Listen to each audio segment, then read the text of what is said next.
अटूट साहस और वीरता के रूप मेवाड़ केसरी महाराणा प्रताप के पहले वीडियो में हमने यह देखा कि समस्या कितनी भी बड़ी हो उसका किस तरह से सामना किया जाए, उसे किस तरह से हराया जाए और अपने लक्ष्य को प्राप्त किया जाए। दूसरी बात, अगर हमें अपने लक्ष्य के मार्ग पर हार मिली है तो उसकी तैयारी कैसे की जाए और उस पर एक ही बार में कैसे विजय प्राप्त की जाए, यानी हमारी समस्याओं को हरा के कैसे आगे बढ़ा जाए, इस वीडियो में हम बात करेंगे। हल्दी घाटी युद्ध के बाद महाराणा प्रताप जंगलों में चले गए। वहाँ एक से एक उनकी समस्याएं सामने आने लगी। पहली सैनिकों की कमी, दूसरी खाने की कमी, तीसरी रहने की कमी। इन सभी कमियों के बाद भी महाराणा प्रताप हारे नहीं और जुटते रहे।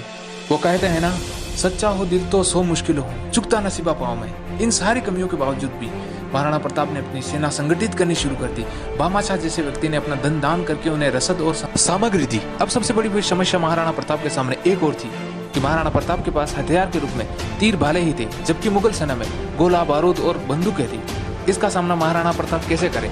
वो कहते हैं ना, आपदा अवसर लाती। तो महाराणा प्रताप ने छापामार युद्ध पद्धति का आविष्कार कर लिया और आखिर महाराणा प्रताप ने अपने युद्ध का मैदान चुन लिया दिवेर, जिसे मेवाड़ का मैराथन भी कहा जाता है। 1582 में जब यह दिवेर का युद्ध लड़ा गया तो राजपूत मुगल सेना 4:1 में थी, यानी कि 4 की अनुपात में तो मुगल सेना थी और 1 के अनुपात में राजपूत सेना थी। जब राणा ने दिवेर युद्ध शुरू किया तो मुगलों के परचक्के छूट गए थे। वे कहाँ भागे, उन्हें रास्ता ही नहीं मिल रहा था। यानी कि आपकी तैयारी से ऐसा वार करो समस्या पे, वो समस्या आपको अवसर देते और आपको जीत में आपका मार्गदर्शन करे। छापामार पद्धति, अचानक कहीं से निकलकर वार करना और वापस जंगलों में छुप जाना, यही छापामार पद्धति है। यानी कि महाराणा प्रताप ने अपने लक्ष्य पर पहुंचने के लिए फुल प्लानिंग की।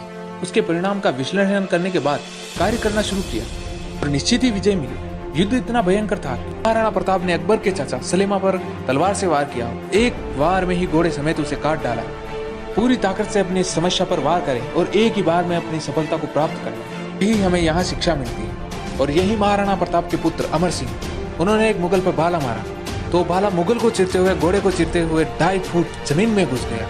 ये एक दिलेरी की कहानी है। हर योद्धा अदम्य साहस के साथ उस रण में कूदा था। उन्हें पता था हमें हर हालत में जीतना ही जीतना होगा। राजपूतों के इसी अदम्य साहस को देखकर मुगल सेना पीछे मुड़कर भागने लगी और जब राजपूत सेना ने दौड़ा दौड़ा कर मार गया तो इसे ही मैराथन कहा गया। और इसके बाद कभी मुगलों की हिम्मत तक नहीं हुई कि मेवाड़ की तरफ जाके।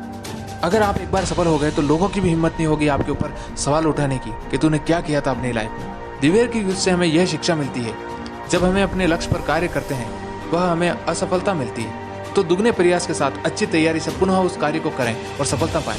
निश्चित ही लोगों की मुंह बंद हो जाए। पूरी निष्ठा और ईमानदारी से समर्पित भाव से किए गए कार्य में हमेशा सफलता मिलती है। महाराणा प्रताप अदम्य साहस के साथ अपने संकल्प पर डटे रहे और अपनी मातृभूमि की रक्षा के लिए उन्होंने अपने प्राणों तक की परवाह नहीं की। इसी को देखते हुए आज उन्होंने अपना नाम स्वर्ण अक्षरों में इतिहास में रंगीत कर दिया। इसी कारण से विदेशों से भी लोग आज अधिक संख्या में सिर्फ महाराणा प्रताप के कारण ही भारत देश में आते हैं, उनकी वीर गाथाएं सुनते।